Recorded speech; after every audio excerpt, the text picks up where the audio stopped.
All right. How are So you? creamy. Uh, How are you doing? Good. I'm great. I'm in a great space. Book. Yay. Thank you. So you seen it in the pre-production stages. How Hmm. you feel about the outcome? Let me tell you, the whole beginning, it's so much more clear. It is so much more clear. You did it. You hit it. You hit it. You hit it. You hit it. You hit it. Thank I'm you. like, 'Cause what I she felt did? real good about it. By the time I was like, all right, it's ready. I felt Hmm. real good about it. So I always gauge that because I'm really Hmm. a huge perfectionist.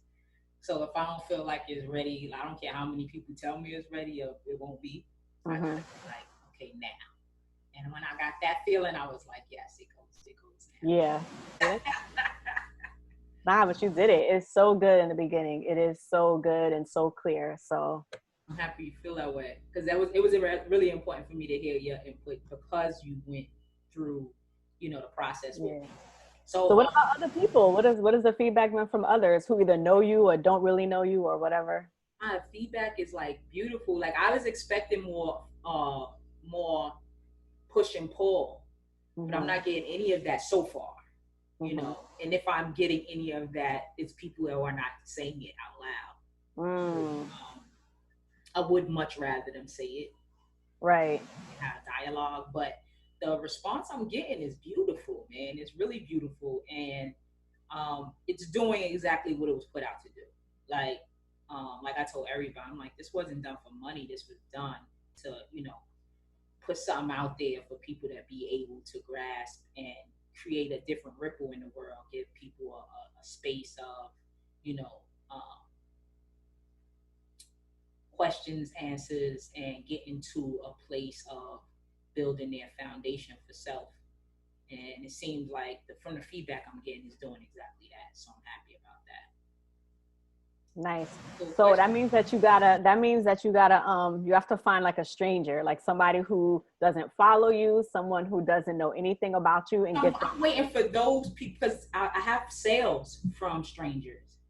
Um, yeah, I have sales from um, but Girl, no, because marketing is half the battle of anything. Like yeah, trying to I haven't even gotten to marketing really. Like been doing my close quarters, but everyone who I've shared it with is sharing with others, and that's how it's kind of like picking up. But the outside world, like the all of my feedback, even if you check the reviews, I don't have a lot of reviews. I think right now I'm at like 7, Mhm. but the reviews are very good, very good. Any let's see, reviews from or feedback from people who are highly religious or spiritual. Feedback from one person. I've actually spoke on that because this was actually a telephone call. Hmm. And that's what I was looking. I expected. I'm gonna say this. I'm gonna be honest. I expected to have some harsh feedback from somebody who's like heavily into church, and this woman is like, she has to be like 65 or so, All right. So in the church, heavy, and she had nothing but great things to say. She was like, I enlightened her some.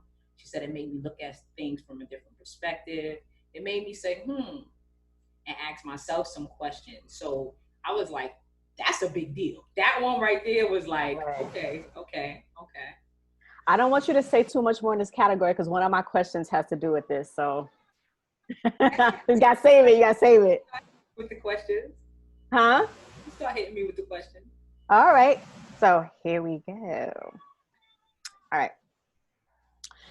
So in the book, you talk about labels, like, labels being given to people, put on people, for character traits. Do you have a nickname? And was that nickname given to you or chosen? And which personality is telling the story of your book? What's funny is I just did an interview the other day, and this was touched on. And the person I interviewed with knows me very personally because we grew up together. And so she was actually excited to see that I used my birth name for the book. Um, so, with that being said, yes, I have a nickname. A lot of people, when I started sending out the promo, was like, who the hell is Kamisha? Everybody knows me as Mahogony. So yes, Mahogany is actually not just a nickname, it was my stage name. I used to be in the music industry. And I was given the name and I received it well because of the fact that it fit at the time. It fit. It's like my complexion, like it was just, it was a lot. You know what I mean? Mahogany is a tree, a type of wood, a tree, hard, beautiful, deep rooted. So it worked for me. But yes, it was given to me by a guy named Rich Nice, a big time producer that I was working with at the time, gave me that name. And the reason that I chose to use my birth name while writing this story is because I feel like the book is kind of like stripping me down to my nakedness, right? So personas and all of that go bye bye. I'm giving you me. So that's what that was about. Does that answer the question? Actually, I have a perspective on this. I actually think Mahogany wrote the book. When I learned that there was a Kamisha, yes, I was like everybody else. I was kind of like, who's that? Wait a minute. And knowing a little bit about you, but mostly knowing Mahogany, I feel like there was a transformation. And I feel like Mahogany is actually telling the story of what Kamisha went through and how she became Mahogany. I love the way. So it was interesting to me that you chose to say that Kamisha wrote it, because my perspective is just the opposite. That was beautiful. I like that. I like that. I'm gonna hold on to that. Hold on to that. That's for sure. That's dope. I like that. I like that perspective. So all right. So in the book, you talk about growing up in two different religions, and sort of the effects that they had on you, and how you sort of, I guess, kind of rejected, but more so didn't connect. Maybe that's more the thing. You didn't really connect to those religions. Did you ever seek out another religion first before you began your spiritual transformation? And would you be open to another religion if you found you connected to it more? Or have you just sort of discarded the whole notion of religion as in practicing rituals? Okay, so the first part is, had I tapped into any other religions before, coming to my journey? Yeah, I mean, I had went to churches and things with mates of mine. I actually that was like the last part. That was like the last part. I was engaged to be married, and the person I was engaged to went to church regularly. Or at least that was her practice, or that's what she wanted. And so I tried to, support her in that space, but could not connect at all. Like it was just like this was worse than childhood. It was like, what? Right. So I tried though. I tried every day, and I would tell her, I would be like, did you get something from this? Because I'm trying to get something. Like nothing's happening. And nothing's happening. Nothing's happening. I was waiting for this moment. I was looking for this. You see church and all this energy is going through, and people are singing and dancing and catching Holy Ghosts, and you're looking for that moment, right? And I'm talking to God constantly. I'm sitting in there and I'm like, would this be the moment? Like, show me something, give me something. I need something. And it just never happened. And that was like keys.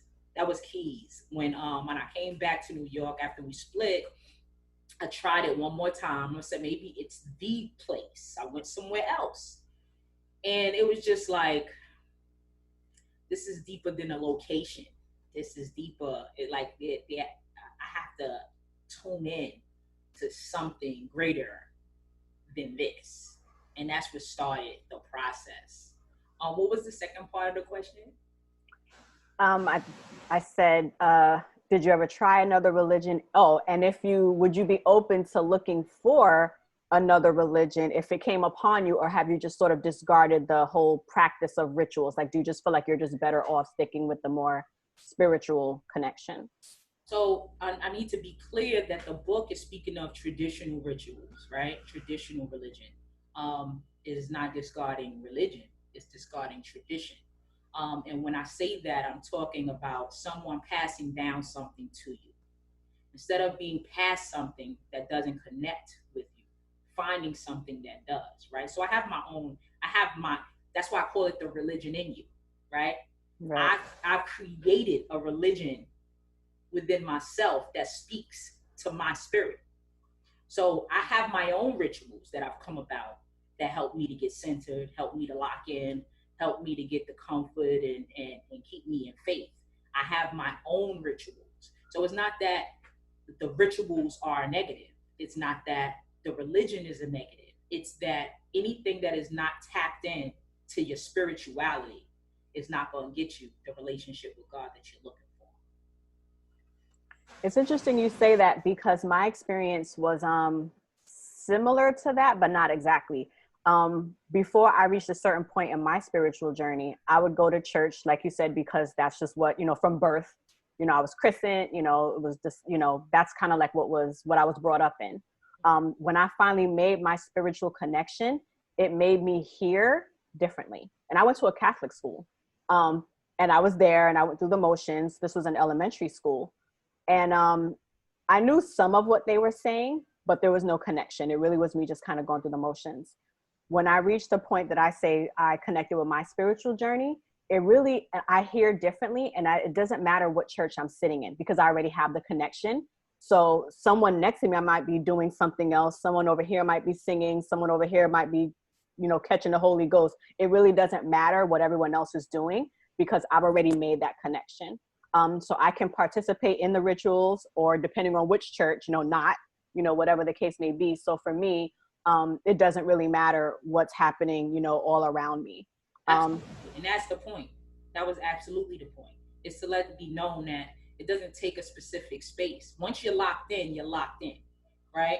But Right. if you're not locked in, it doesn't matter where you're at either, because it's Right. nothing happening. So you Right. need that connection first, and that's what I'm saying. Like, traditional religion is putting more emphasis on the rituals, Right. not enough emphasis on the spiritual connection. So do you go to church anymore? Huh? So do you go to church anymore? I do not. I mean, that was never a thing I did anyway. Got it. I tried it, but it was never a ritual that spoke to me. So no, I don't go to church. But I guess you can call my home a church. You know what I mean? The things that this is where, I find sanctity here and within me. I can sit in silence, meditate, different things. I do a bunch of different things to get myself back in a place and just kind of cut the outside world off for a minute, give me some quiet, give me some stillness, and get my reconnect. Because you do have moments where you feel like, am I as deep in as I was yesterday? And anytime you feel that teetering, you need to like lock back Right. It just makes me, this is more of a curiosity. I wonder if, for example, let's say if you went with me somewhere to a place that I connect, I would just be curious to see if you would connect as well. It's just a curiosity, like, because everything you're saying, I connect to so much, and I've disconnected from so many locations because I'm not, even though I can connect, I'm not getting the total connection. And I would just be curious if the place had something to do with it, because I do feel like when you do have that mentality of connecting first, rituals, second, or, not at all, that the place does matter. So I would just be curious. what I would say to that is, I believe that I would be able to, because the same as you said, like, I now have this relationship. I have this alignment with God. You know what I mean? So it happens everywhere I go. I connect Right. everywhere I go. So at the time when I was when I was experiencing these other locations, I just didn't have the relationship. I built that relationship Right. to the religion within me. So now that I have this relation, everywhere I go, it's there. It's with me. You're so silly. Okay, so here's the other question. Why really did you write this book? And what do I mean by that? So I feel like some books are autobiographical. You know, they come from a place of someone wanting to just tell their story. They want people to understand them. Maybe they're in like another industry and they want to give a little bit more insight into who they are. Some books are instructional. You know, you wish to teach something. You wish to sort of instruct, educate, you know, other people. And so after reading the book, especially the part about accountability and how it connects to self-connection, do you feel like there was a part of you that did want to teach based on the experiences in your life of seeing how people don't take accountability for actions, you know, emotions, like, you know, anything? Well, as you can see, and anyone who follows me, they'll recognize that this book is not the only space that I'm constantly like, get it, right? Right. So what I realized throughout my journey is that a part of my purpose is to teach. A part of my purpose is to heal and help heal. So with that understanding came this book. Although it was not, and I had this conversation yesterday as well. It wasn't planned. I woke up, I got in the shower, and in the shower, this whole concept came to me. I literally came up with the title while in the shower, and when I got out of the shower, I wrote the majority of the book. It just happened. God just took over, and I was like, wow, like when it spilled out of me, I've had no choice. I'm calling my closest friend, and I'm like, yo, like this just happened. This just happened, and the way that it spilled out and the wording and everything, I'm like, this, I have to share this. I have to. Like this don't have nothing to do with me. It's more of what I was put here to do. So who would you say is your audience? How would you describe the person you're trying to teach or reach most? Well, obviously, when you're trying to teach, you need to be connecting to people who don't already have the understanding, right? But because you're trying to give them something to kind of build upon. So that's my audience is people who are in a space where they are ready to become greater, connect greater, and do greater. So they'll be open to the information and ready to do the work to, become all that they could possibly be. I don't believe you can be all that you can possibly be without that extra force within your soul of God. Do you think that this book will connect more with people who already have like a religion or a spirituality, or do you think that it's more for people who have nothing to show them that there is an alternative, like a way to connect without having the traditional religion? Well, I'm hoping that it connects to all, because a lot of people who are within traditional religion are extremely are still extremely lost. They still haven't found their place. Like you to practice something, and to not feel like you're receiving from it is unfortunate. You know what I mean? Especially in that realm when you're really trying to feed your spirit and your soul, and you're going in a direction that you're trying to do something. You're trying to be proactive. However, you're not receiving anything from it. And that's a lot of the conversation I've had prior to the book is people who are following these traditions but don't understand like why I'm not getting the answers I need. So those people I want to connect to also, so that they understand it's not that you have to find your religion within yourself, and then all else will fall into place. And then those who are even like the depressed, there's a lot of people that's walking around depressed. A lot of people are hurting, wounded, and I'm hoping that this book is something that they could kind of kind of look at as a guide to helping them, get out of that space, get into a more faithful space, a more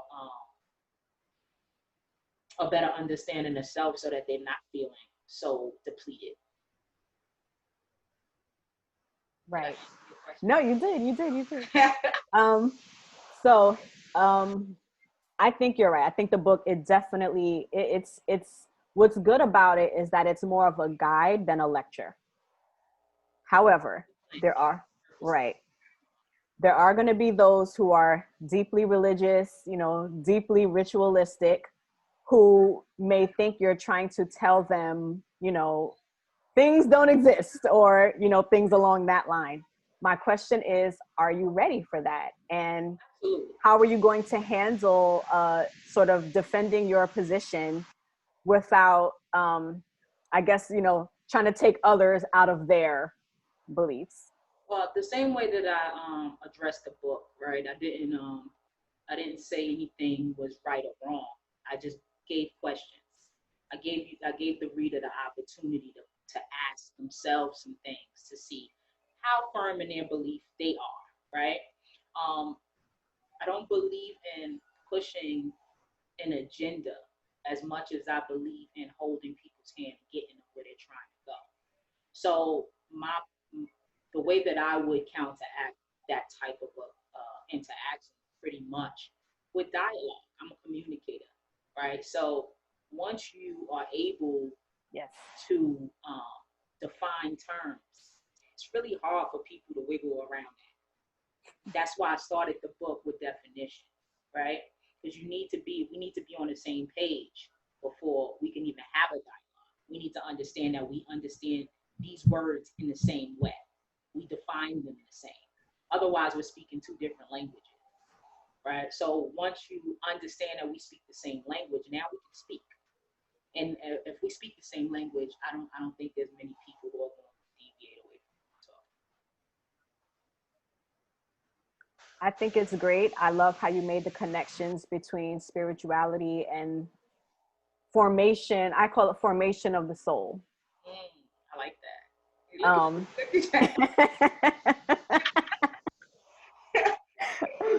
Dropping your mouth. I think it'll be received very well. And I wish you the best of luck. I'm gonna be right there clapping for you. I really do. Like I said, I owe you dinner. On some way, some level, because you did help the process. Absolutely help the process. I appreciate you. You're so sweet. You and Tori, I do be having those brunches. Maybe one of those. Maybe I'm gonna drop in on a brunch. That sounds good. All right. Did I answer all your questions? You did. That was a good answer. You're ready. You're ready. You're ready. I didn't just, like, this is not, like I said, it's not something I just came up with. This is not a ploy to get attention. You know what I mean? So, I'm living this. If you're living something, how do you not have the answers, right? How can you not explain what it is that you say that you understand? So, and that's where the realness comes in, because you are living what's in your book. Absolutely. So, I appreciate you. Take care of them babies. I will. You too. You two have a good day. All right. You have a great one. Thanks. All right.